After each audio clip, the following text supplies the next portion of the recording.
Hidup mati saya hanya untuk Jampang Tengah.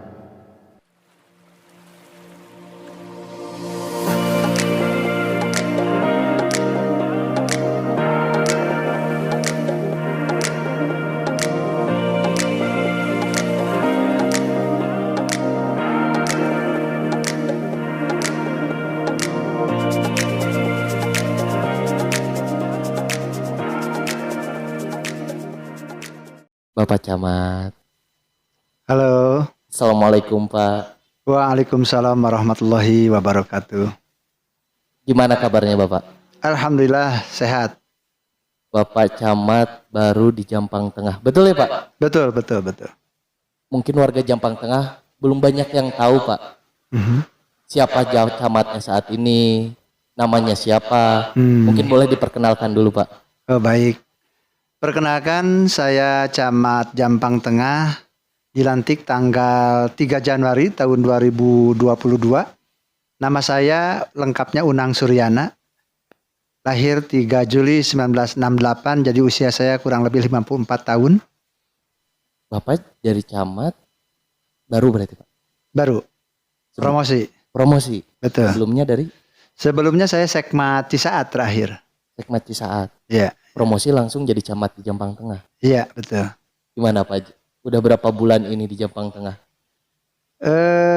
Saya baru 1 bulan 13 hari ya, lengkapnya di sini. Namun pengalaman saya sebelum jadi camat, boleh saya paparkan? Oh, boleh silakan Pak. Iya. Saya diangkat jadi CPNS itu tahun 1992 sebagai guru sekolah dasar. Kemudian saya tahun 2004 diangkat jadi kepala sekolah. 2007 jadi penilik. Kemudian 2009 saya jadi kasih pelayanan umum di Kecamatan Sagaranten. Setelah itu mutasi Kecamatan Curug Kemar jadi kasih PMD waktu itu. Dan di Curug Kemar saya dipromosikan jadi sekmat pada tanggal 9 September 2013. Dan setelah itu saya dipercaya oleh Pak Bupati menjadi kepala bidang sekolah dasar di Dinas Pendidikan Kabupaten Sukabumi. Tepatnya 31 Desember tahun 2016. Dan saya di situ hanya bertahan 6 bulan dan saya mengundurkan diri karena memang saya tidak mampu memanage uang di situ ya.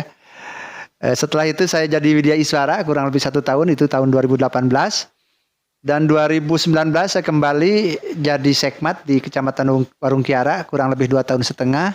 Setelah itu saya dimutasikan ke Cisaat, masih sekmat.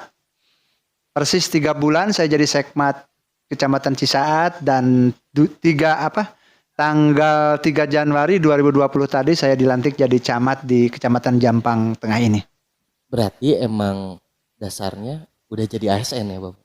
Ya, betul. Berangkat dari guru sampai sekarang jadi camat? Jadi camat, betul. Oh bisa Pak ya? Inilah, jadi Indonesia menganut sistem the merit of system gitu ya. Dalam rekrutmen kepegawaian kita mengenal ada 2 istilah. Pertama spoil system, 2 merit system.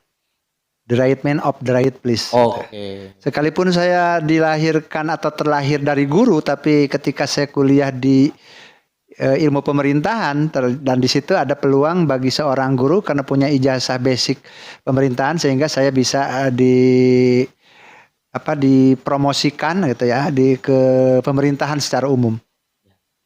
Pak, sebenarnya fungsi camat itu buat apa sih? Atau pemerintah kecamatan itu buat apa gitu Pak? Secara kan anggaran nggak punya. Ya. Hak untuk fungsi eksekusi juga nggak bisa. Betul. Bisanya kalau nggak salah ini, cuma bisanya berkoordinasi, koordinasi. Jadi fungsinya apa gitu? Nah, tugas pokok camat sesuai dengan Perbup nomor 101 tahun 2021, di situ tertera dengan jelas.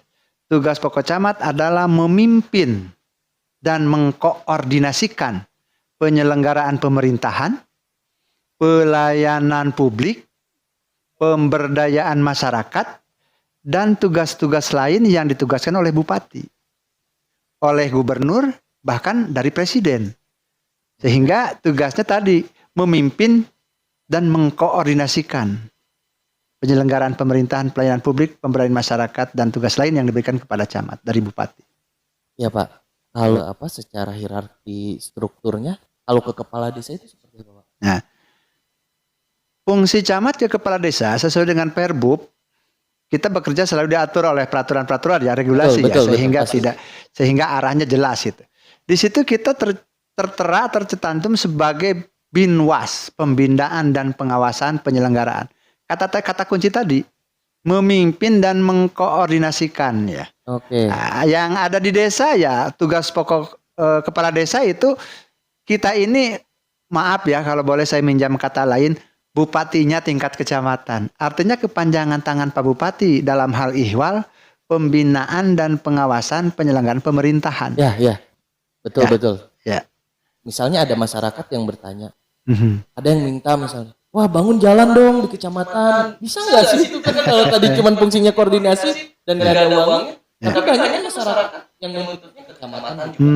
Padahal mungkin kalau masalah pembangunan, itu adanya di desa kali ya Pak? Betul. Jadi inilah tugas kita, tugas lain bahwa kita harus memberikan edukasi ya. Pembelajaran kepada masyarakat bahwa tugas camat itu tidak sama dengan bupati. Hanya sebatas mengkoordinasikan. Tadi, dan itu akan jelas, akan terlihat jelas ketika pelaksanaan Musrenbang Des. Musyawarah perencanaan pembangunan tingkat desa. Itu kan agenda pentingnya kita akan mengidentifikasi program-program apa saja yang akan dibiayai dan dilaksanakan oleh swadaya masyarakat. Yang kedua, mengidentifikasi program-program apa yang akan dibiayai oleh tingkat desa yang bersumber dari DD. Yang ketiga, mengidentifikasi program-program pembangunan apa saja yang akan didanai dan kewenangan kabupaten, provinsi, dan pusat.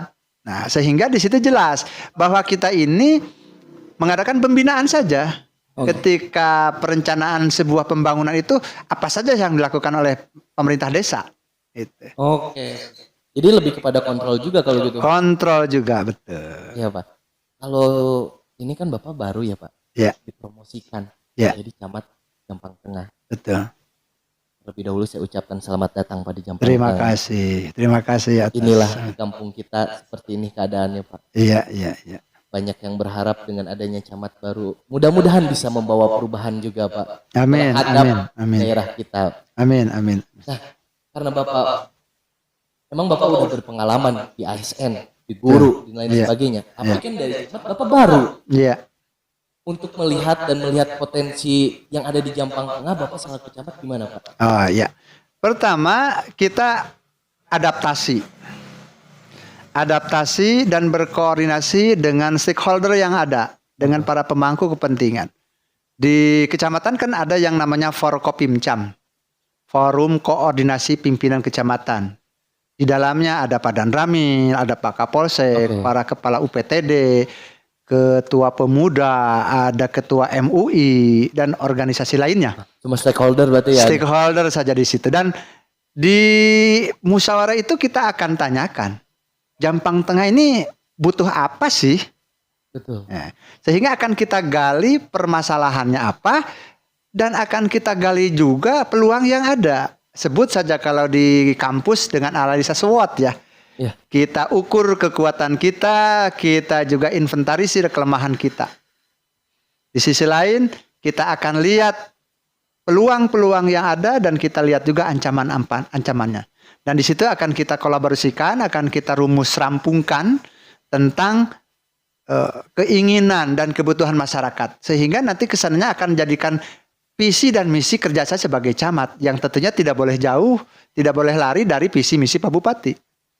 Ya, karena tadi kepanjangan dari Bupati. Kepanjangan dari Pak Bupati. Artinya saya ditugaskan untuk memimpin melayani masyarakat Jampang Tengah mau apa dan hendak kemana masyarakat ini. Berarti dianalisa dulu ini. Dianalisa dulu, dipelajari dulu. Ini kan Bapak udah sebulan ya Pak? Sebulan lebih. Sebulan lebih ya? Udah Pak, nemukan satu kalimat aja buat Jampang Tengah, apa yang menjadi kekurangannya yang Bapak begitu masuk bagian Jampang Tengah, dan apa yang menjadi keunggulan Jampang Tengah. Oke, dan begitu saya datang di acara temu pisah saja dengan Pak Camat lama, saya sudah menemukan itu. Karena memang di situ ada sambutan tokoh masyarakat yang menyambut hangat kedatangan saya, di mana di situ minimal ada 5 keinginan, maaf bukan keinginan, ada 5 kebutuhan masyarakat yang urgent, yang mendesak untuk masyarakat Jampang Tengah. Satu, penghijauan sumber mata air. Masalahnya kekeringan atau ada kemarau 2 bulan saja, konon katanya masyarakat Jampang Tengah sudah kesulitan air. Padahal menurut histori secara sejarah, mana ada yang namanya Jampang Tengah kekurangan air, karena memang kaya dengan sumber mata air. Betul. Tapi hari ini Jampang Tengah terjadi itu. Jadi ketika ada kemarau 3 bulan saja, masyarakat Jampang Tengah sudah sulit mencari air bersih untuk kebutuhan MCK ya.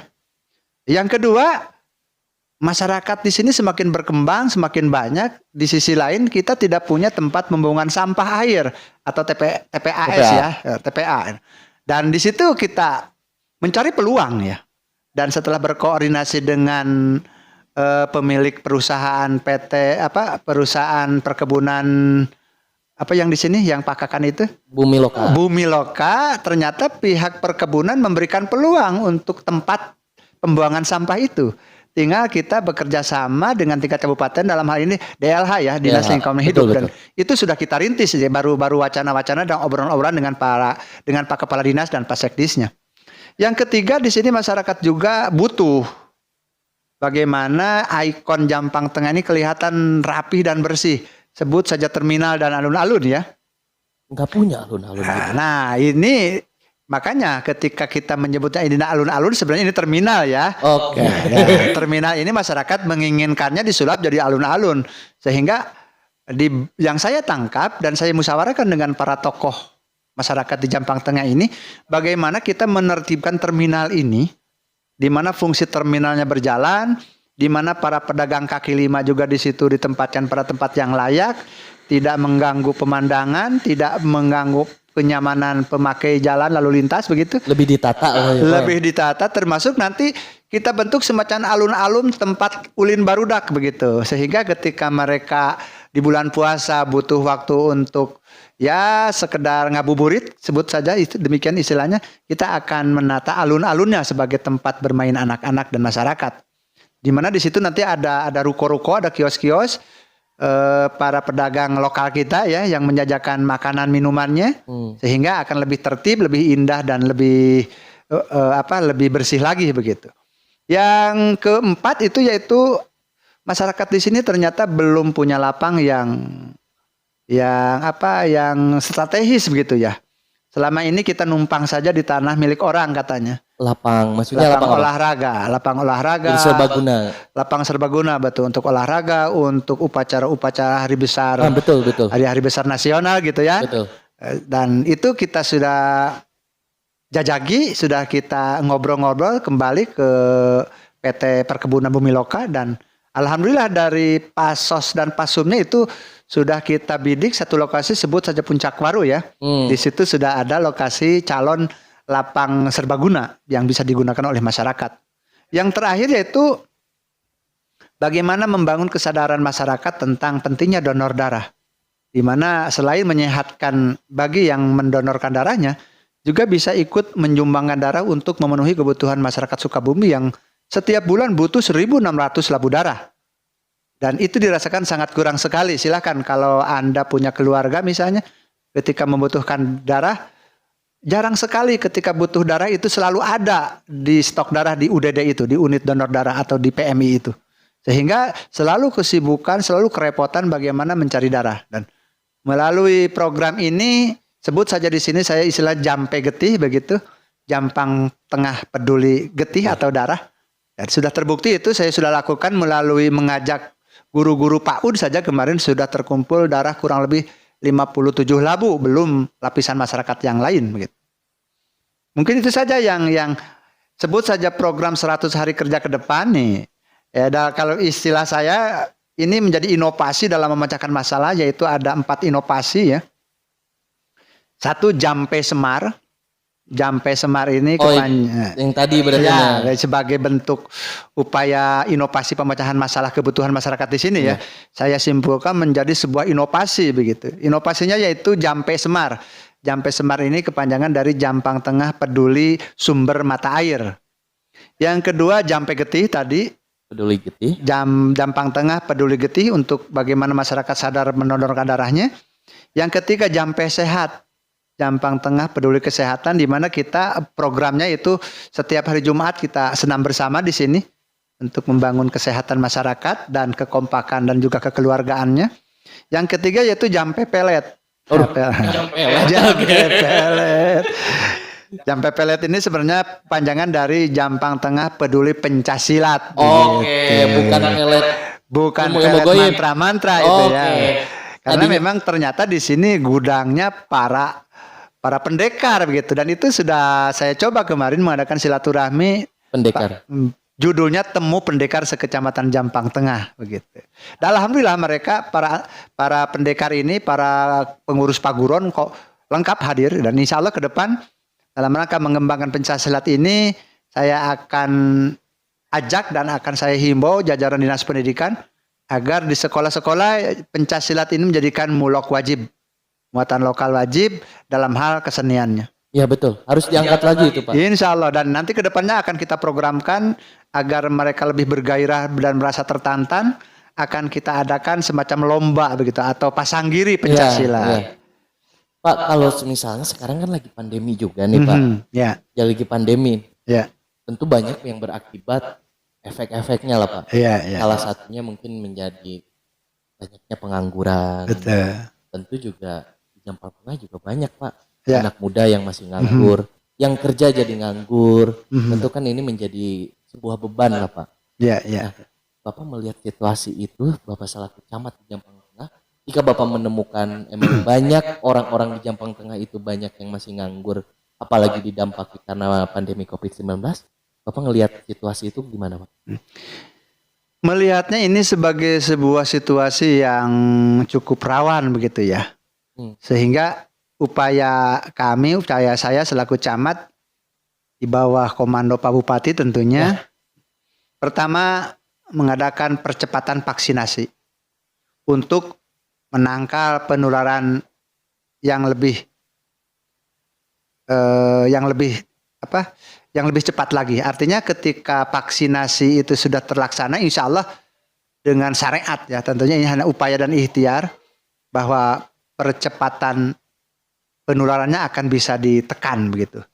Itu baik usia anak-anak, remaja, umum, bahkan usia yang lansia, itu kan kita punya target. Ya. Iya, betul. Yang kedua, melihat situasi ini saya lebih mengefektifkan pembinaan dan pengawasan ke desa-desa dalam hal penyaluran BLTDD. BLTDD ini ada bantuan langsung tunai yang sumbernya dari dana desa.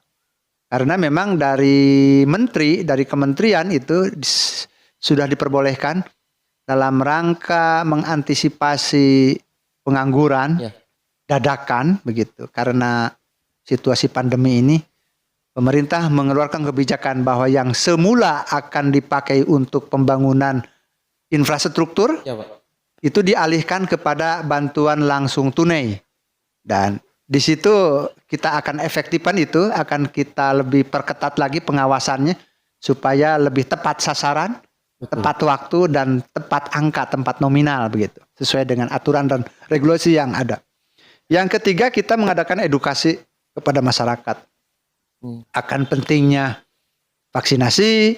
Yang terakhir, kita berkoordinasi dengan jajaran Forkopimcam dan stakeholder untuk memberikan rasa aman dan nyaman kepada seluruh masyarakat, sehingga masyarakat tidak terlalu panik menghadapi pandemi ini dan tetap bisa bertahan hidup dalam keadaan sehat.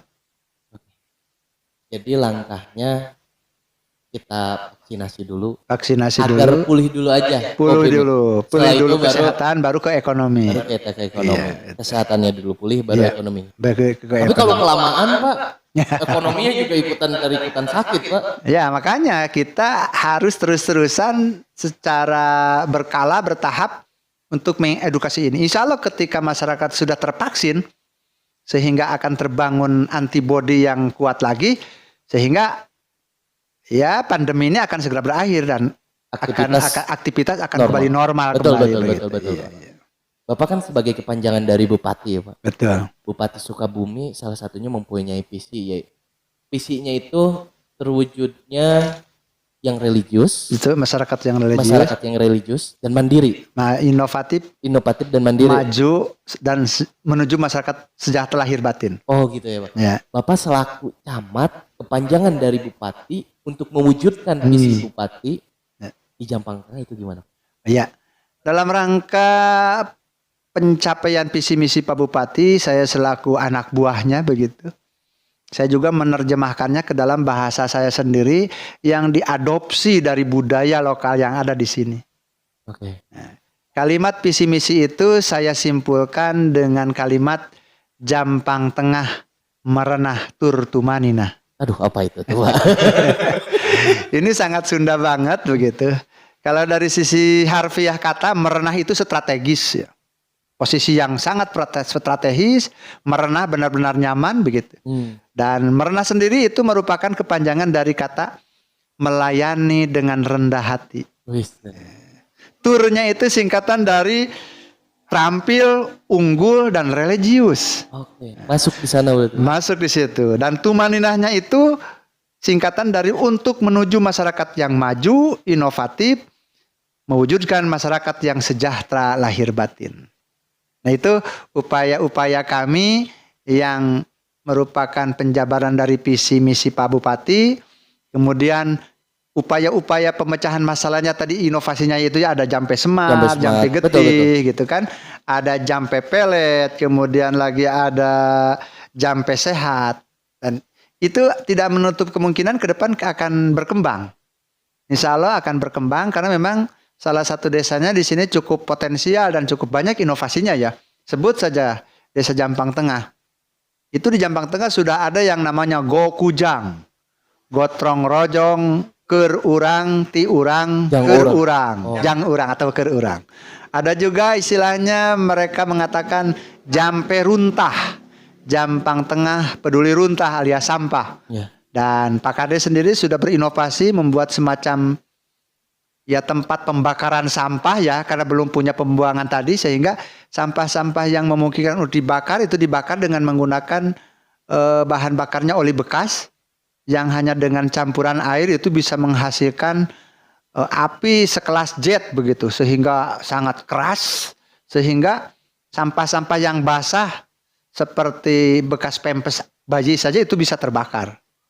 Itu salah satu potensi-potensi yang ada di Jampang Tengah. Tinggal kita bagaimana memanage potensi yang ada ini dan menularkan ke desa-desa yang lain tidak hanya di Jampang Tengah. Betul, betul.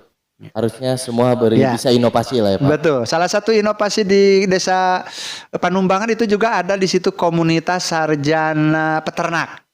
Dan sudah membuktikannya mereka mengembangkan ayam IPB dan domba IPB. Saya sudah lihat sendiri luar biasa. Di mana di situ yang dikembangkan ada ayam kampung ya. Ayam kampung yang notabene harganya lebih mahal, lebih ramah lingkungan lagi. Karena si kotorannya ini langsung dipakai sebagai pupuk alam di situ. Termasuk di situ ada peternakan kelinci yang air kencingnya itu bisa dijadikan juga pupuk yang luar biasa. Betul, betul. Nah, ini sebagai satu sumber ya yang kalau dikembangkan akan lebih memberikan kesejahteraan lebih banyak lagi. Betul Pak. Hal-hal seperti itu kan artinya sebenarnya potensi di kita itu banyak lah Pak. Banyak sekali. Nah, kalau saya itu pengen kayak gini lah Pak. Ini mah cita-cita saya sebagai anak muda gitu. Iya, iya.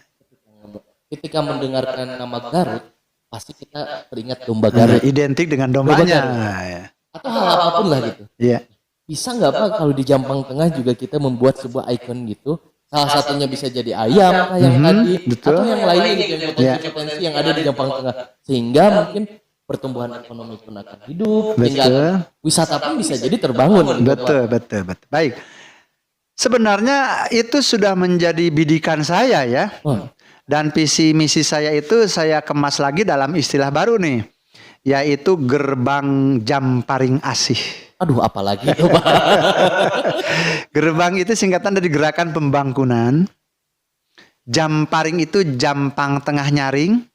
Hudang mah. Hudang atau bangun. Nah, aslinya itu kepanjangan dari pertama A-nya itu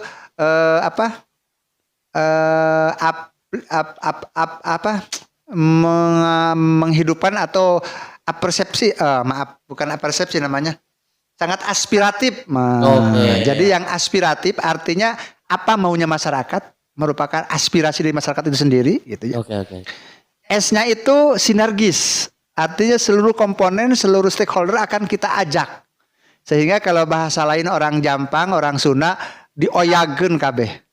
Sehingga merupakan kerja bareng, sinergitas gitu ya. Berarti intinya dari sana, hayu hudang, hayu bangkit, Babarengan. Nah, gitu loh, Bang. kemudian I-nya inovatif. Tadi Ternyata para sarjana peternakan itu inovatif sekali bagaimana membuat sebuah pekerjaan, menciptakan lahan kerja bagi masyarakat sekitar.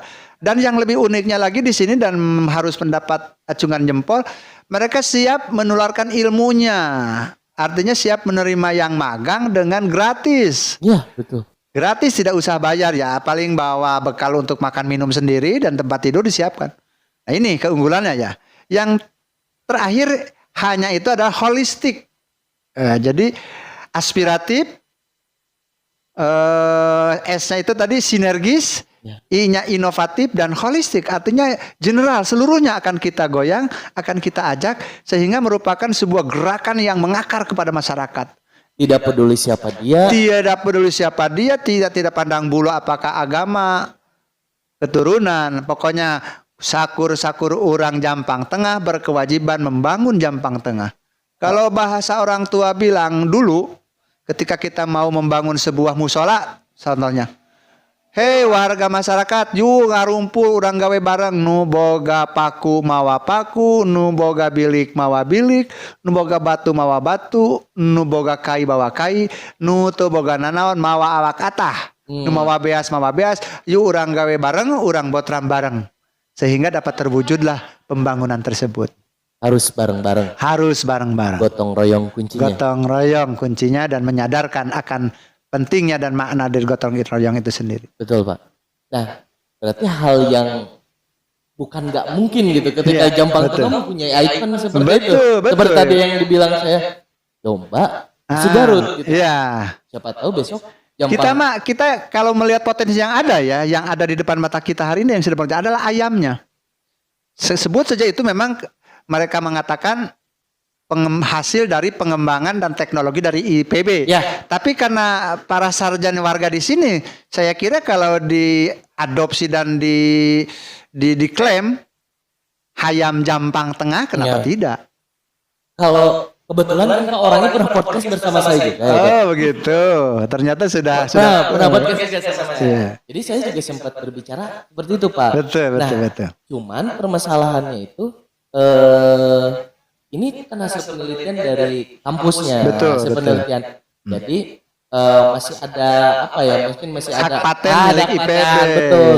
Ya. Tapi kalau dijadikan Jampang sebagai pusat penelitian itu sangat bisa. Apalagi kalau begitu. Alhamdulillah aku begitu. Makanya sangat terbuka bagi siapapun yang ingin belajar. Itu kan salah satu contoh lah Pak. Betul. Mungkin nanti Bapak dalam perjalanan waktu bakal menemukan hal-hal yang menarik lagi. Insya Allah saya sudah mendata di sini calon-calon atau sudah berjalan ya sebagai destinasi wisata. Betul. Nah, di sini ada situ Cipiit di situ yang itu bekerja sama dengan Perhutani. Saya sendiri udah ngobrol-ngobrol sama petugas dari tingkat wilayah ya, dari tingkat Provinsi Jawa Barat. Kemudian juga ada Curug Pareang ya. Curug Pareang saya sudah injak sendiri itu dua-duanya. Memang di situ potensial untuk dikembangkan. Betul. Karena selain memiliki keindahan alam yang sangat alami begitu, kemudian infrastruktur jalannya juga mendukung, tinggal pengembangan saja dan bagaimana mengembangkan potensi lokal itu dilakukan oleh masyarakat kita sendiri. Betul. Sehingga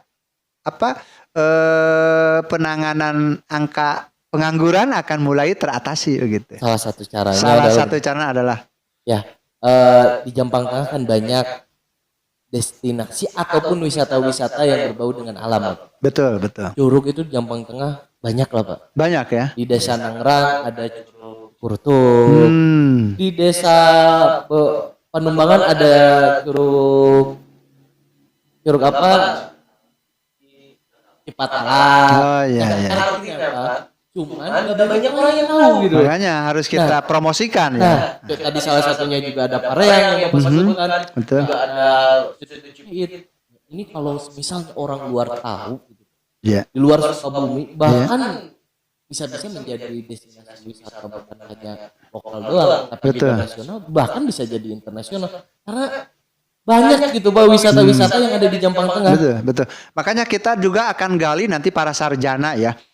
Para sarjana khususnya yang bergelut di bidang pariwisata gitu akan kita identifikasi, akan kita catat berapa ada di mana saja begitu. Sehingga potensi-potensi ini bisa dikembangkan. Betul. Sehingga ya segala sesuatu kan kalau tanpa ilmunya akan blank ya. Iya, iya. Akan tidak berjalan mulus gitu. Tapi saya yakin di Jampang Tengah ini ada sarjana pariwisata yang kalau melihat di tetangga kita ya, sebut saja di Garut, di Cibiu kan sekarang sudah diciptakan wisata yang menyerupai Ubud Bali begitu ya. Padahal tempat wisata yang kayak di Ubud itu di kita sangat mungkin dikembangkan. Betul, betul. Modalnya kan hanya ada sawah dan view atau pemandangan yang menarik saja. Betul. Tinggal menyentuh dari sisi teknologi. Kemudian kalau memang dari sisi keilmuannya sudah ada, tinggal kita cari investor. Ya. Nah, barangkali nanti akan didiskusikan antara investor dengan para ekonom ya, sehingga akan ada kolaborasi, ini bisa dikembangkan. Yang namanya curug itu tidak serta-merta bisa dibuat kan. Betul. Ini potensi alam yang harus Alami, di mata saya, yang sudah alami, secara alam sudah tersedia, tinggal bagaimana kita menyentuhnya dengan ilmu dan teknologi. Betul. Sehingga semuanya akan berdampak positif bagi warga sekitar, meningkatkan daya ekonomi, bagi yang lain akan menjadi tambahan koleksi tempat-tempat tujuan wisata gitu. Betul Pak. Tapi kan tadi kan kuncinya sebenarnya berarti ya tadi gotong royong tadi. Gotong royong. Semua unsur harus bergerak. Sarjananya yang sekarang mungkin sedang berkarir di luar juga harus bisa membangun di kampungnya itu sendiri. PR kita itu di situ. Permasalahannya banyak gitu Pak. Bahkan teman-teman saya juga dulu sempat berkarirnya di luar gitu Pak. Iya. Bahkan sampai saya pribadi nih Pak punya pemikiran buat apa sih saya ngebangun tak menguntungkan buat saya gitu. Jadi ada pikiran seperti itu Pak. Mungkin yang dirasakan teman-teman juga sama gitu. Masih seperti itu ya. Iya. Masih seperti itu. Nah itu kan menjadi PR lah kali Pak. Betul. Makanya saya punya harapan besar ketika bertemu Anda saja yang sarjana mau membangun desanya sendiri ya. Dengan apapun kemampuan kita, saya yakin apalagi di era IT teknologi tinggi ini sangat mungkin gitu ya. Saya sendiri saja sebenarnya Facebooker begitu ya. Artinya saya selalu mengupload kegiatan yang bisa dibaca oleh rekan-rekan sedunia begitu kan. Betul, siapa aja bisa. Betul, sehingga ya dari sisi tanggung jawab saya laporan ke publik bahwa saya bekerja, saya tidak tidur. Dan kebanggaan saya itu ketika saya mampu mengeksplor, mempromosikan kekayaan-kekayaan dan potensi-potensi yang ada di Jampang Tengah. Salah satu contoh, kemarin begitu ada kegiatan temu para pendekar, itu yang komen tidak hanya dari Sukabumi saja, bahkan yang ada di luar negeri, yang ada di Jazirah Arab, yang jadi TKW itu ngomen kan. Nah, artinya kegiatan kita dibaca oleh dunia. Dan ketika kita mempromosikan hal-hal lain yang menarik dan dibutuhkan oleh masyarakat, sebut saja contohnya destinasi wisata, itu akan jadi referensi mereka ketika mereka pulang, ketika mereka libur, mereka punya cita-cita wah ingin piknik ke Jampang Tengah daerah apa di mana gitu. Betul. Dan itu salah satu upaya kita ya bagaimana kita mengeksplor, memanfaatkan medsos ini. Saya yakin para pemuda Jampang Tengah yang hobi di medsos ya, apakah itu Facebook, Twitter ataupun apapun namanya, itu silakan bangun buat semacam akun-akun yang akan mempromosikan dan akan menawarkan tentang keunggulan potensi Jampang Tengah. Betul. Harus melibatkan juga pemuda. Pemuda, karena memang pemuda merupakan tulang punggung sebuah daerah, itu pemuda. Karena penerusnya juga kita. Betul. Saya kan kalau panjang umur saja cuma 4 tahun lagi bekerja sebagai ASN, sebagai camat. Camat-camat berikutnya harus orang Jampang Tengah sendiri. Betul. Saya memang kebetulan orang Jampang juga, tapi Jampang Kulon gitu. Jampang. Sama-sama Jampang. Sama-sama Jampang. Lah, Pak. Jadi kurang lebih kultur mah nggak beda jauh Nggak lah. beda jauh, kita sudah memahami secara budaya, secara historis Ya. gitu ya. Kita sudah tahu tokoh-tokoh penting, tempat-tempat penting, dan ada benang merah sejarah yang harus kita kembangkan ke depan. Ya harus Pak. Apalagi istilah dengan Jampang Manggung, itu PR bagi kita, bagaimana memanggungkan Jampang. Sehingga tataran Sukabumi ini harus orang Jampang yang manggung dan menguasai. Ya. Apakah itu dari sisi aparatur sipil negara ASN atau dari sisi ekonom? Karena memang potensial sekali Jampang Kulon Jampang ini ketika bicara pembangunan di kawasan Sukabumi. Ya betul Pak. Potensinya sangat banyak. Juga kalau kita bisa berkolaborasi tentunya bisa menciptakan suatu hal yang dahsyat. Betul. Sebuah contoh saja yang berkuasa pada waktunya kan yang di Betawi saja, yang Jakarta itu Abang Jampang. Sebenarnya kan itu tereh orang Jampang. Iya. Ya. Kalau saya dulu lagi ngerantau Pak, Iya. Jampang itu. Orang mana? Orang Jampang. Pasti terkenalnya itu. Oh yang kayak gitu. Iya. Nah icon gitu tuh sebenarnya udah ada gitu. Sebenarnya upaya merubah paradigma dan kesan masyarakat tentang telah itu negatif sudah kita coba. Di mana teluh itu sendiri adalah kepanjangan tetakon leluhur Jampang. Oke, ada artinya. Ada artinya, teluh itu bukan santet, tetekon luhur. Filosofinya adalah etika luhung, etika yang luhur dan luar biasa atau atas gitu ya. Yang harus jadi patokan kita. Di antaranya tadi, orang Jampang mah kudu hade tata, hade titi, hade duduga jeung peryoga. Sementara ini kan kita tidak tahu apa arti tata titi duduga itu. Sebenarnya contohnya tata itu diambil dari kata tataman. Tataman itu kan sejenis semut, sirem. Oh, Apa sih yang harus dicontoh dari segerombolan semut ini? merah itu. Tataman itu semut merah. Tataman itu artinya semut. Artinya ketika kita bertemu dengan saudara kita harus bersilaturahim. Ya, kita lihat kan begitu semut-semut itu berseberangan atau berhadapan, ketika itu selalu salaman, selalu megang-megang tangan. Ya, betul, Artinya kita harus rapi gitu kan. Yang kedua titi. Apa sih titi? Sebenarnya itu panjangan atau kependekan dari titingi. Tinggi. Titingi itu nama sebuah atau seekor hewan juga. Kaki 1000. Si kaki 1000 kalau orang Jakarta bilang. Ya. Pertanyaannya, apa pernah si kaki 1000 itu gontok-gontokan? Parasea, yang 500 pingin maju, yang 500 lagi pingin mundur. Sehingga nggak berjalan sama sekali. Kan nggak pernah. Betul. Daripada parasea, daripada gontok-gontok, mendingan mereka ngarengkol, istilahnya tidur gitu lah. Nah, itu titinggi. Oke. Yang ketiga hade duduga itu kan sejenis hewan juga yang disebut hap-hap. Orang sudah bilang hap-hap. Itu hewan yang suka terbang, hanya besarnya tidak jauh dari kadal begitu, tapi dia bisa terbang. Apa yang keistimewaannya hap-hap? Hewan hap-hap itu hade duduga bagus prasangkanya. Mana buktinya? Ketika dia hinggap di sebuah pohon, pasti dia, orang Sunda bilang ngenek-ngenek. Oke. Atau meraba-raba, kira-kira ya rugrug, mua rungkad, mua tumbang nggak kalau saya hinggapi ini.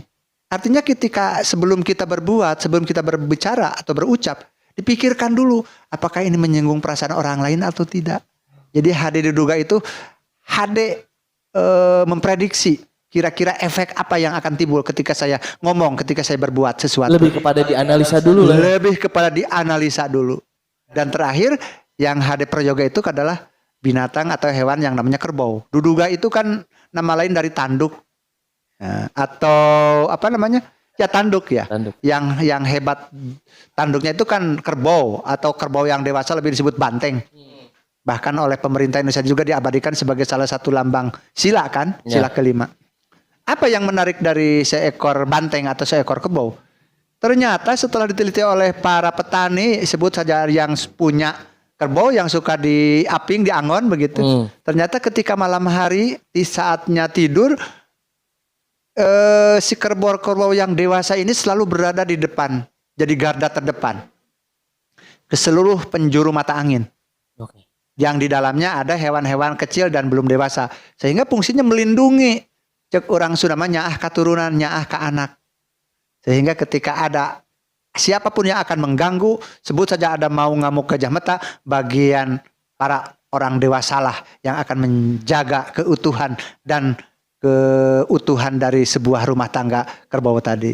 Jadi kita itu sebenarnya filosofis banget loh. Filosofis banget Semuanya itu. ada artinya. Nah, ada artinya. Itu banyak hal-hal lain, nilai-nilai filosofi yang sudah diwariskan oleh para leluhur kita, para karuhun kita. Ya, jadi harusnya kita bangga lah Pak. Harusnya kita bangga. Sebagai sebuah contoh, aksen yang ngagalayong saja orang Jampang sebenarnya itu akan menambah kekayaan dari bahasa Dan menjadi daya tarik tersendiri. daya tarik dan ciri khas sendiri. Betul. Nah, Betul sekali. dulu saya sempat marah kalau ditertawakan dengan logat Jampangnya. Setelah saya sadar dan tahu, saya malahan bangga. Inilah kami orang Jampang. Ya betul. Yang dari sisi tangtungan, dari sisi badan gitu ya, punya ciri khas. Dari sisi bahasa dan dialek punya ciri khas. Sehingga saya masih ingat, kalau orang Jampang itu sebelum berkelana itu orang sudah bilang, jang samemeh keluar ngaliwatan mentas jamatan Cimandiri, eta kadut eusina ulah caduk kungkul. Artinya jangan sembarangan, jangan badan yang kosong, tapi harus diisi dengan ilmu-ilmu pengetahuan, Betul. kedikjayaan dan sebagainya. Ya. Sehingga begitu kita merantau di daerah orang, kita akan percaya diri. Betul. Jadi kalau sebenarnya potensinya itu kalau semuanya mau bergerak, Ya. insya Allah lah ya Pak ya. Insya Allah. Dan Pak ini waktunya juga udah mepet ya. udah mepet. Sebenarnya saya pengen ngobrol-ngobrol lagi gitu Pak. Siap. Banyak ilmu jelas yang saya terima gitu. Bahkan gitu istilah-istilah yang ada di Jampang Tengah ternyata mempunyai beribu-ribu makna gitu. Betul. Saya jadi baru tahu gitu. Tapi mungkin lain waktu kita lanjut lagi gitu. Terima kasih banyak Bapak dan mungkin sekali lagi saya ucapkan selamat datang di Jampang Tengah. Terima kasih. Selamat bertugas. Semoga Bapak menjadi pemimpin yang aman buat Amin. masyarakat Jampang Tengah. Amin. Tentu Amin. yang yang diharapkan sama masyarakat Jampang Tengah. Amin. Amin. Ya namanya juga pelayan Pak ya. Betul. Jadi Layan masyarakat. betul pelayan masyarakat. Betul. Jadi harus melayani. Jangan dia mau dilayani. Iya betul. Mudah-mudahan nggak terbalik. Amin. Amin. Ini sebagai mungkin dari kami dari Ya. anak muda lah Pak ya. Siap. Dari anak muda. Selain juga kami juga yang tadi makanya tadi berbicara tentang pemuda itu salah satunya berharap Ya, banyak di Bapak betul. gitu. Amin. gitu. Amin. Amin. Tapi bukan menutup diri, kita juga akan terus berusaha bersinergitas dengan Ya. Bapak. Ya. Baik. Terima kasih Terakhir, boleh saya menyampaikan silakan, Pak. Ya. Ya, statement terakhir dari saya. Sampaikan salam hormat saya untuk para tokoh masyarakat Jampang Tengah. Sambutlah keberadaan saya dengan segala kekurangan dan kelebihannya. Kalimat terakhir saya, hidup mati saya hanya untuk Jampang Tengah. Kalimat terakhir untuk di podcast ini, hidup mati Bapak untuk Jampang Tengah. Untuk Jampang Tengah. Yang lain tidak. Makanya mari kita bersinergi. Mari kita curahkan segala isi pikiran, segala perbuatan dan segala potensi yang ada untuk kemajuan Jampang Tengah. Jadi tadi gerbang Jamparing Asih. Ayo bareng-bareng. Hayo bareng-bareng ngabangun Jampang Tengah supaya nyaring supaya membangun untuk menuju masyarakat Jampang Tengah yang lebih baik lagi. Amin. Mudah-mudahan bisa lebih baik lagi. Amin, amin. Terima kasih banyak Pak ini ya Pak. Terima kasih. Terima kasih banyak. Assalamualaikum warahmatullahi wabarakatuh Pak. Waalaikumsalam warahmatullahi wabarakatuh.